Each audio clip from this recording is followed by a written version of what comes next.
नमस्कार साथियों, आपके उत्तर प्रदेश आयुर्वेदा फार्मासिस्ट के लिए एक सीरीज़ हम स्टार्ट किए हुए हैं। इस सीरीज़ के माध्यम से आप टॉपिक्स देख रहे हैं, इस सीरीज़ के माध्यम से आप क्वेश्चंस को देख रहे हैं कि क्वेश्चंस का लेवल क्या है और ये सारे क्वेश्चंस हम लास्ट के लेक्चर्स में डिस्कस कर चुके हैं। इसलिए जिसने लेक्चर्स नहीं देखा है, डिस्क्रिप्शन में लिंक आपको मिल जाएगा, आप ज्वाइन कर सकते हैं। और अगर आपको ये पीडीएफ चाहिए, तो फ्री स्टडी ग्रुप्स का व्हाट्सएप लिंक भी आपको डिस्क्रिप्शन और कमेंट बॉक्स में पिन किया हुआ मैसेज आपको मिल जाएगा, तो डायरेक्ट आप ज्वाइन कर सकते हैं क्योंकि जितने भी इंपॉर्टेंट क्वेश्चंस रहते हैं, ठीक है, वो आपको फ्री में व्हाट्सएप पे फ्री लिंक्स में मिल जाता है, ठीक है। लेकिन अगर आपको बेस्ट प्रिपरेशंस करनी है प्रोफेशनल्स के अंडर, टॉपिक वाइज अगर आपको वीडियो कोर्स चाहिए, notes, MCQs, previous paper, topic wise questions, तब आप व्हाट्सएप कर लेना, ठीक है जी। तो आज के क्वेश्चन हम डिस्कस करेंगे और इन क्वेश्चन को आप मॉक टेस्ट के रूप में लगाइए। और ये लास्ट के लेक्चर्स में हम सब कुछ डिस्कस कर चुके हैं, तो आज हम यहाँ से स्टार्ट करने वाले हैं। क्वेश्चन है, निष्क्रमण संस्कार कब किया जाता है? बताइए जल्दी से, सोचिए कि ये दूसरे महीने में, तीसरे महीने में, चौथे महीने में या फिर पांचवें महीने में किया जाता है? जल्दी से बताइए, निष्क्रमण संस्कार कब किया जाता है? फ्रेंड्स, इसका सही आंसर होगा ऑप्शन नंबर 3, ठीक है, यानी कि चौथे महीने में। अगर यहाँ पर छठा महीना पूछा होता तब भी आपका सही आंसर होता, ठीक है, लेकिन ऑप्शन में छठा नहीं है, चौथा है, तो इसलिए चौथा महीना, ठीक है।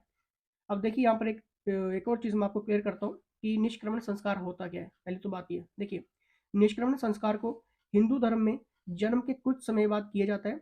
यह संस्कार विशेष रूप से उस समय किया जाता है जब शिशु की प्रारंभिक वर्षों में उसे पहली बार घर से बाहर ले जाया जाता है, ठीक है, और उसे बाहरी दुनिया के संबंध में पहचान होती है, ठीक है जी। अब थोड़ा सा आपको ज्ञात हो गया होगा कि निष्क्रमण संस्कार किस चीज़ के बारे में बात यहाँ पर हो रही है।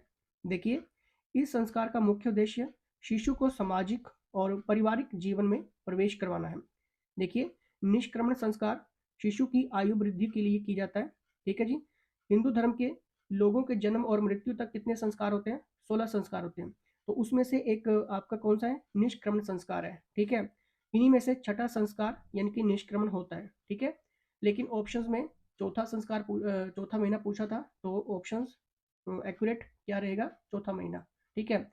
नामकरण संस्कार के बाद ये संस्कार किया जाता है, ठीक है जी। कब किया जाता है? नामकरण का संस्कार जब होगा तो उसके बाद ये निष्क्रमण संस्कार रहेगा, ठीक है। कब किया जाता है?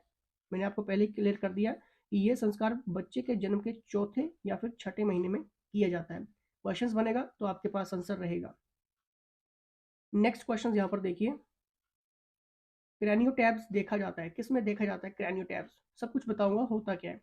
पहले ही आप जल्दी से ऑप्शन देखिए कि ये जल शीर्ष, रिकेटस, सेफल हेमाटोमा या फिर उपरोक्त में से कोई नहीं। जल्दी से देखिए, क्रैनियोटैप्स देखा जाता है क्या? ये जल शीर्ष, रिकेटस, सेफाल हेमाटोमा या फिर उपरोक्त में से कोई नहीं। इसका सही आंसर क्या होगा? ऑप्शन नंबर 2 यानी कि रिकेटस। अब देखिए, टॉपिक्स देख लिया आपने, क्रैनियोटैप्स, मतलब यहाँ से क्वेश्चंस बनेंगे आपके, ठीक है जी। नहीं पता लग रहा है सिलेबस का, तब भी आप व्हाट्सएप कर लेना क्योंकि 1000 पोस्टें निकली हुई हैं, 1002 पदों के ऊपर आपकी विज्ञापति जारी हुई है आपके उत्तर प्रदेश में, ठीक है। और ये मौका बार बार नहीं मिलेगा आपको। देखिए, क्रैनियोटैप्स एक शिशु के कपाल की नरमी या फिर टिश्यू की गड्ढा बनने की स्थिति में होता है, ठीक है जी। जब टिश्यू में गड्ढा टाइप बनेगा, ठीक है, और कपाल की नरमी, ठीक है, तब आपका क्या रहेगा? क्रैनियोटैप्स, ठीक है, तब बनेगा, उस टाइम स्थिति बन सकती है, ठीक है जी। जो शिशु के बोन्स में यानी कि हड्डियों में, ठीक है, कैल्शियम की कमी के कारण होती है। इसलिए ऑप्शन में क्या था? रिकेटस, ठीक है। तब आपको पता चल गया कि यहाँ पर कैल्शियम से बात हो रही है, ठीक है। अब देखिए, क्रैनियोटैप्स क्रैनियोटैप्स खोपड़ी की हड्डियों को नरम करने की एक दवा है और इसे रिकेटस, हाइपरबिटामोनिसिस, ऑस्टियोजेनेसिस इम्परफेक्टा, हाइड्रोसिफलम और जन्मजात सिफिलिस जैसी कई बीमारियों से जुड़ा माना जाता है। अब ये जितने भी नाम हैं याद रखो। क्यों रखो? क्योंकि अगर क्वेश्चंस यहाँ से थोड़ा सा भी मॉडिफाइड होता है तो यही नाम से क्वेश्चंस बनेगा, ठीक है। अब देखिए, यहाँ पर एक और चीज़ आपको मैं क्लियर करता हूँ।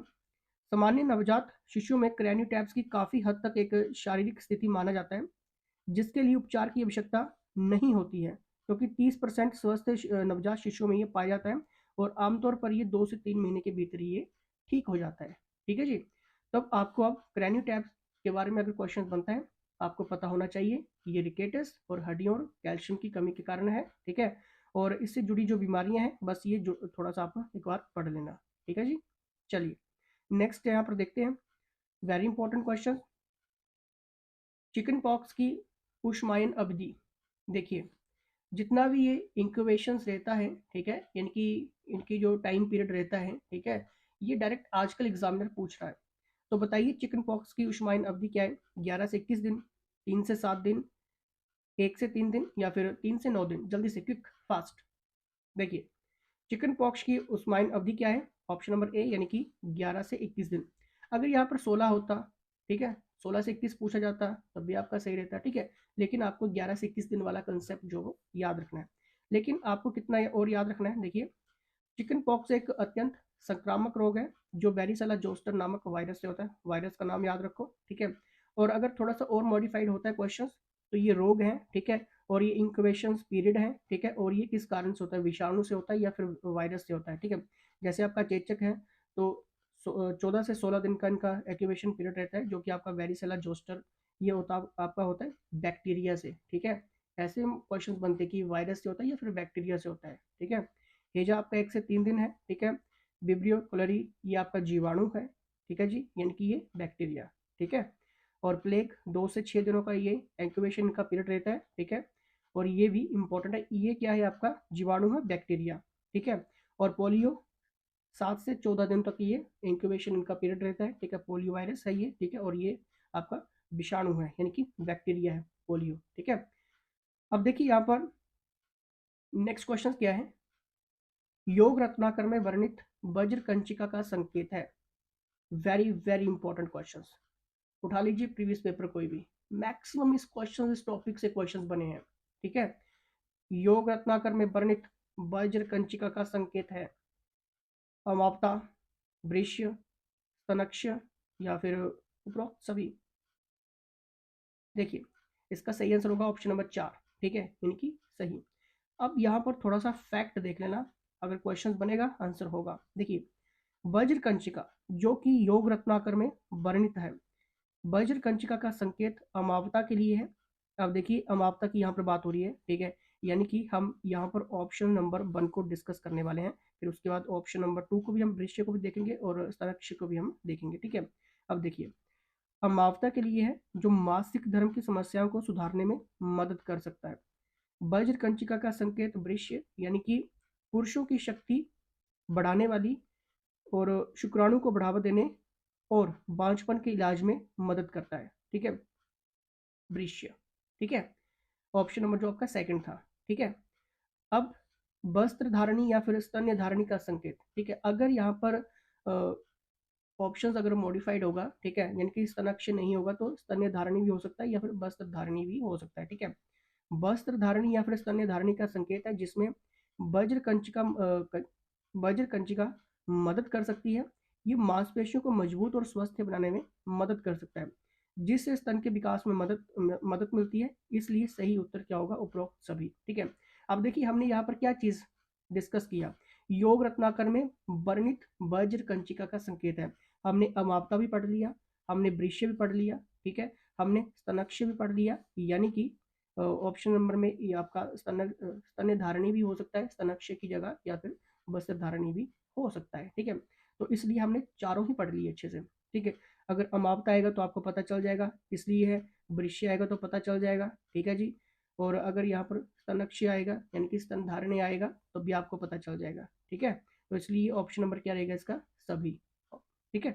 चलिए नेक्स्ट हम यहाँ पर देखेंगे बीसीजी टीकाकरण की खुराक कितनी है, और जितनी भी ये वैक्सीन रहती हैं, ठीक है, इनकी जो आपकी डोजेज है, ठीक है, इंपॉर्टेंट रहती हैं। देखिए बीसीजी टीकाकरण की खुराक कितनी है? ऑप्शन नंबर 2 इसका सही रहेगा, ठीक है, 0.1 मिलीलीटर। देखिए बीसीजी टीकाकरण के लिए जो आपकी मानक खुराक है, ठीक है, 1 ml में 0.1 ग्राम, ठीक है, 1 ml में कितना है? 0.1 ग्राम, ठीक है। देखिए बीसीजी की फुल फॉर्म क्या रहती है आपकी? वैसिलस कैलमेट ग्वेरिन, ठीक है, वैसिलस कैलमेट ग्वेरिन, ठीक है। एक टीका है जो मुख्यतः यक्ष्मा यानी कि टीबी की रोकथाम के लिए उपयोग किया जाता है, ठीक है। और जिन देशों में यक्ष्मा यानी कि टीबी होता है वहाँ पर क्या होता है कि जितना जल्दी हो सके ये जन्म से जन्म के बाद ही एकदम से ये टीका लगाने की सलाह दी जाती है। क्लियर? चलिए नेक्स्ट यहाँ पर देखेंगे, नेक्स्ट क्वेश्चन क्या है। चरक संहिता चरक संहिता चिकित्सा स्थान में दरिद्रवाला द्वारा पूर्ण किए गए अध्यायों की संख्या है। Very important question. देखिए क्वेश्चन क्या है। चरक संहिता चिकित्सा स्थान में दरिद्रवाला द्वारा पूर्ण किए गए अध्यायों की संख्या है। क्या ये 14, 13, 17 या फिर 21? बताइए। देखिए चरक संहिता चिकित्सा स्थान में दरिद्रवाला द्वारा पूर्ण किए गए अध्यायों की संख्या कितनी है? 17 है। मैं बताता हूँ आपको, ठीक है, क्योंकि ये क्वेश्चन बहुत इंपॉर्टेंट है। देखिए अग्निवेश द्वारा रचित और चरक द्वारा संशोधित ग्रंथ में औषधि विज्ञान और उपचार में सफलता पर 17 अध्याय और अनुभाग नहीं मिले हैं। पहली बात तो ये, ठीक है। लेकिन सबसे अच्छा काम किसने किया यहाँ पर, यानी कि उन अध्यायों को पूरा करने के लिए तो किया दरिद्रवाला ने किया। ठीक है, देखिए कपिलवाला के पुत्र दरिद्रवाला ने इसका पुनः निर्माण किया और इस प्रकार इस ग्रंथ के महान उद्देश्यों को ईमानदारी से पूरा किया। उन्होंने विज्ञान पर विभिन्न ग्रंथों से अपना डेटा निकालकर थेराप्यूटिक्स अनुभाग में 17 अध्याय जोड़े। ठीक है, साथ ही फार्मास्यूटिक्स और उपचार में सफलता पर 2 अनुभाग भी जोड़े। अब देखिए सिंपल सी लैंग्वेज में अगर मैं आपको कहूँ तो देखिए दरिद्रवाला चरक संहिता के एक प्रसिद्ध आचार्य थे जिन्होंने चरक संहिता के कई अध्यायों का संपादन किया। उन्हें चरक संहिता के कई अध्यायों का प्रमुख संपादक माना जाता है। उन्होंने चरक संहिता के विविध भागों में विविध चिकित्सा विषयों पर विस्तृत व्याख्यान किया। अब देखिए क्वेश्चन अगर यहाँ से बनेगा तब आपको एकदम से पता चलेगा दरिद्रवाला के बारे में बात हुई, ठीक है, इन्होंने 17 अध्याय जोड़े, ठीक है, पहले नहीं थे लेकिन बाद में इन्होंने अपना अच्छा से काम किया, कुछ कंसेप्ट इन्होंने जोड़े, ठीक है, तो आपके पास क्या होगा, एकदम से क्विक आंसर रहेंगे इनके। ठीक है जी। नेक्स्ट हम यहाँ पर बात करेंगे आयुर्वेद में षड पदार्थ को क्या नाम दिया गया? बताइए। क्या ये पदार्थ, करण, कार्य या फिर प्रमाण? आयुर्वेद में षड पदार्थ को क्या नाम दिया गया? देखिए इसका सही आंसर होगा ऑप्शन नंबर 2 यानी कि करण। अब देखिए आयुर्वेद में षड पदार्थ को षड गुण कहा जाता है। ये षड गुण क्या क्या है आपके? आपके द्रव्य, गुण, रस, वीर्य, विपाक और प्रभाव। ठीक है, और जब आप वीडियो कोर्स लेते हैं, ठीक है, क्योंकि ये बहुत डीप कंसेप्ट है, ठीक है, अगर अच्छे से करेंगे तो हो जाएगा। ठीक है जी, व्हाट्सएप कर लेना टाइम से पहले, अभी भी मौका है आपके पास। क्लियर हो गया? नेक्स्ट हम यहाँ पर देखेंगे खर इस महाभूत का असाधारण लक्षण है। वेरी इंपॉर्टेंट क्वेश्चन, महाभूत से रिलेटेड क्वेश्चन बनते हैं। क्या ये आकाश, वायु, पृथ्वी या फिर तेजा? खर इस महाभूत का असाधारण लक्षण है ऑप्शन नंबर 3 यानी कि पृथ्वी। देखिए आपको क्लियर होना चाहिए कि महाभूत चरक संहिता में प्रकट किए गए 5 प्रमुख महाभूत हैं जो समस्त सृष्टि के निर्माण में भूमिका निभाते हैं। और ये 5 महाभूत क्या है आपकी? पृथ्वी है, जल है, अग्नि है, वायु है और आकाश है।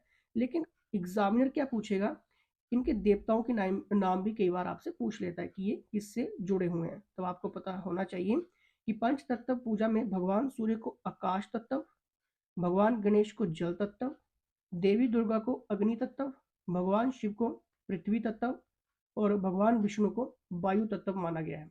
धार्मिक ग्रंथों में जिक्र है कि 5 देवताओं की पूजा करने से सारे कार्य निर्विघ्न संपन्न होते हैं और आप सभी भी ये सारी पूजाएं करते होंगे। ठीक है, नेक्स्ट यहाँ पर हम देखेंगे क्वेश्चन में सृष्टि उत्पत्ति के लिए 24 तत्व इस ग्रंथ द्वारा स्वीकृत है। तो बताना है किस ग्रंथ द्वारा ये स्वीकृत है। क्या ये चरक संहिता, सांख्य दर्शन, योग दर्शन या फिर आपका वेदांत दर्शन? बताइए। सृष्टि उत्पत्ति के लिए 24 तत्व इस ग्रंथ द्वारा स्वीकृत हैं, इसके द्वारा? देखिए इसका सही आंसर होगा ऑप्शन नंबर 1 यानी कि चरक संहिता के द्वारा स्वीकृत है। देखिए आपको पता ही है कि चरक संहिता एक प्राचीन आयुर्वेदिक प्रणाली है जो भारतीय चिकित्सा परंपरा का महत्वपूर्ण हिस्सा है। यह ग्रंथ भारतीय आयुर्वेद के 3 महाकाव्यों में से है जिसे आचार्य चरक द्वारा 12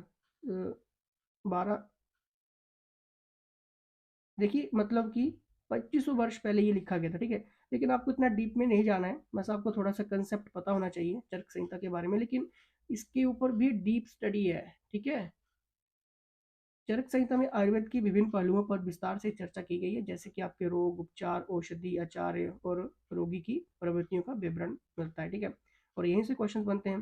देखिए, चरक संहिता में विभिन्न अध्यायों में विभिन्न विषयों पर चर्चा की गई है, जैसे कि आपके दोष हो गए, धातु, मल, मूत्र, ठीक है, और शरीर के स्वास्थ्य और रोग के लक्षण। वीडियो कोर्स में आपको बहुत अच्छे से बताया गया है इनके बारे में भी। इसमें आहार विहार, औषधि, चिकित्सा और स्वस्थ जीवन जीने के नियमों का विस्तार पूर्वक वर्णन किया गया है। ये ग्रंथ आयुर्वेद की महत्वपूर्ण स्थानीय लेखनी माना जाता है। ठीक है, और आयुर्वेद की पढ़ाई जब आप कर रहे हैं तो ये तो क्या है, आपका एक महत्वपूर्ण हिस्सा है आपका। ठीक है जी। दलहन का काल यहाँ पर पूछा गया है, 13वीं ईसा पूर्व, 8वीं ईसा पूर्व, 11वीं ईसा पूर्व या फिर 13वीं ईसा पूर्व बताना है जी। दलहन का काल, देखिए इसका सही आंसर होगा ऑप्शन नंबर 1, यानी कि 13वीं ईसा पूर्व। ठीक है, अब देखिए यूट्यूब पर सब कुछ इंक्लूड कर पाना मुश्किल रहता है। ठीक है, इसलिए वीडियो कोर्स ज्वाइन करो, साथ में मॉक टेस्ट लो, साथ में एमसीक्यूज लो। ठीक है, और प्रीवियस पेपर लीजिए। ठीक है, जितने ज़्यादा आप क्वेश्चंस पढ़ेंगे, ठीक है, क्योंकि 2 से 3 महीने के अंदर अंदर आपका एग्जाम हो सकता है, 3 महीने तक। ठीक है, तो टाइम है, पोस्ट भी ज़्यादा है। ठीक है, इस टाइम को वेस्ट मत करो। ठीक है, निकल जाएगा एग्जाम, बट पढ़ना पड़ेगा। ठीक है, फिर भी अगर आपके कोई डाउट्स हैं, क्वेश्चन है, कोई चीज़ क्लियर नहीं हो पा रही है, ठीक है, अगर आपको मुझसे डायरेक्ट बात करनी है तो पहले व्हाट्सएप कर लेना, क्योंकि मैं आपसे खुद भी बात करता हूँ। ठीक है जी, लेकिन पहले व्हाट्सएप कर लेना एक बार। ठीक है, क्योंकि बहुत सारा बिजी शेड्यूल रहता है। ठीक है, फिर भी कोई चीज़ समझ नहीं आ रही है, हेल्प आप ले सकते हैं। जय हिंद।